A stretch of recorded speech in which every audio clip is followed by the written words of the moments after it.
I'm Alan Mann, IT operations leader, focused on observability and people leadership under pressure. This is Metrics and Mayhem podcast.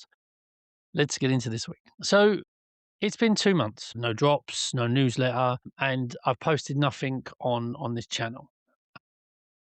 Why is that? So before I get into the why, I think it's important that I address the elephant in the room. It's, as you know, I was working in Abu Dhabi in the UAE. The decision I made was to not renew my contract and to come back to good old fashioned wet blighty, and I left. A week later, the Iran war with the US started. So if we're putting those facts in that order, and people are concluding that I left because I saw it coming, I obviously didn't. Um, Nobody I spoke to saw it coming the way it came. The decision I'd made had nothing to do with the security situation. It was a decision that was already made. It was already in motion. It was already done, and before any of that obviously began. Let me be very clear.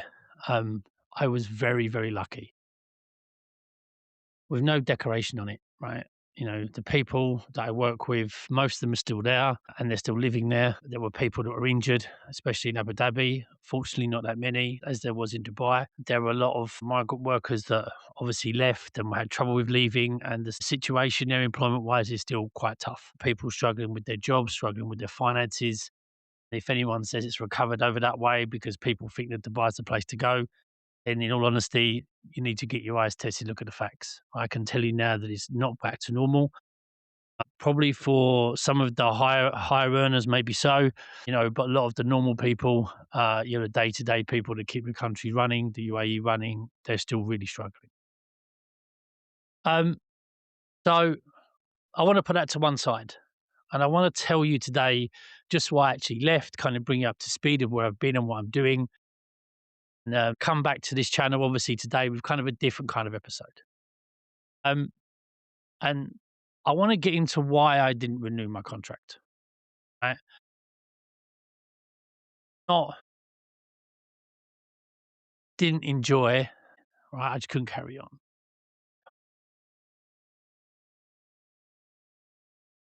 If you've ever sat in a senior role and in a working professional culture that doesn't quite share your assumptions about how that role is supposed to work, you know exactly what I meant by that. If you haven't, then let me educate. Here's the shape of it, right? Yes, I'm in production. Yes, we're in observability. Yes, we get calls in all hours that maybe some of them wasn't in the contract you originally signed, but that happens, right?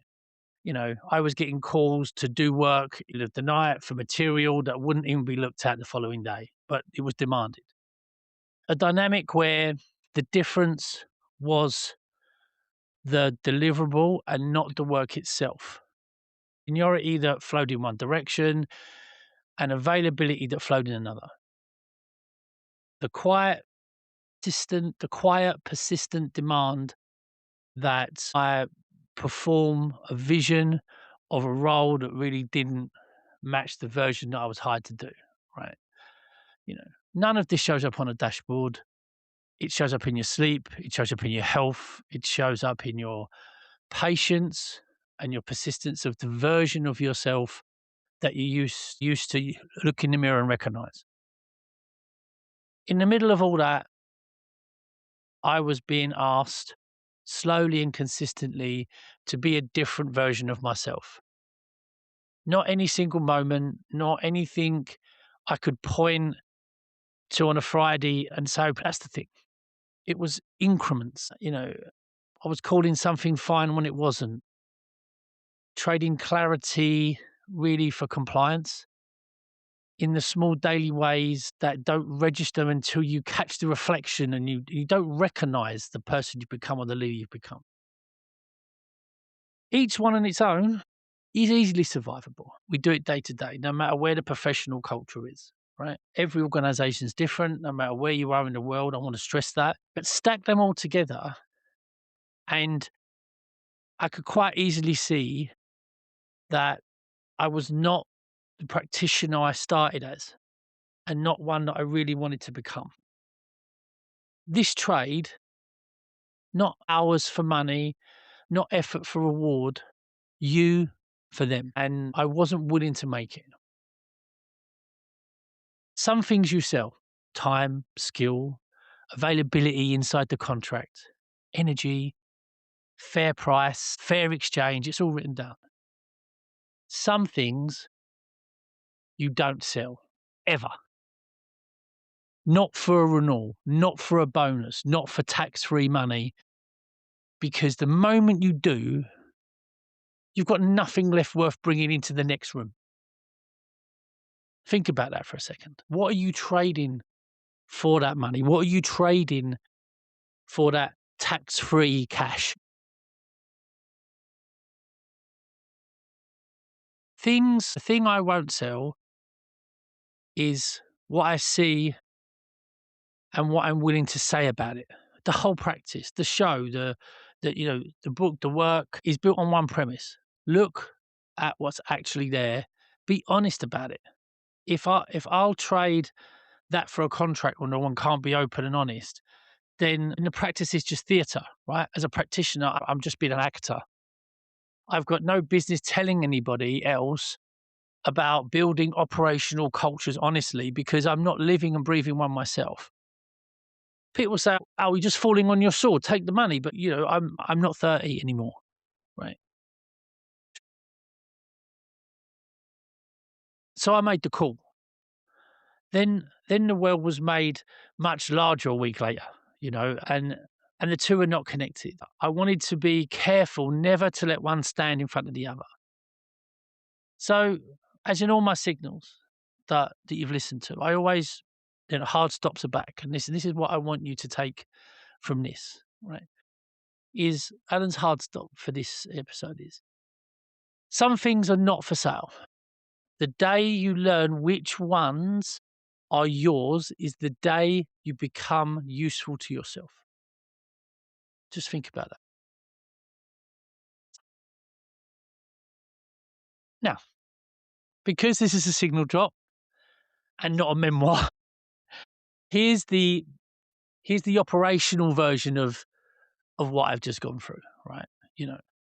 Because like I said, this is all about observability and operations. I don't want to leave you with that thought. But the whole dynamic that I've just spoken about runs through every IT ops career I've ever watched up close. And it's in every culture, as I said previously. Nobody asks you to compromise in a single conversation. They ask you in increments. The sign off on a dashboard that's not quite telling the truth because the exec wants a green box all the time. Softening of an incident post review because the owning team, they're a bit sensitive. Call for workaround solution on the roadmap, just not to take another red. Quote a recovery time that you really don't believe because the customer needs reassurance. Bless the tool you all know is going wrong because saying no would burn a relationship. Each one is small. Each one is survivable. None of them would make a single headline. But each one is a withdrawal from an account most people don't even know they're keeping. It's the account of what your name means in the room that you're in, your brand, your personal experience. Here's the move this week for you, right? Right down the line, yours, not mine. One, you won't cross. Even if it's the cost of a renewal, the bonus, the easy quarter, be specific. I won't sign off on a dashboard I know it's misleading. I won't quote a number I don't believe. I won't recommend a vendor I don't trust just to keep the peace. Then watch your week for the small asks that brush up against that. The ones disguised as being a team player. The small ones are the ones that move your line. I'm back. The show is back in cadence. The book is weeks away. There's a lot coming.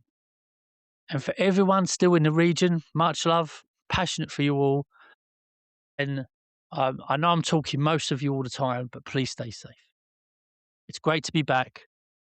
Thank you ever so much for support you've given me, the podcast, the reach out, the people that read the newsletter.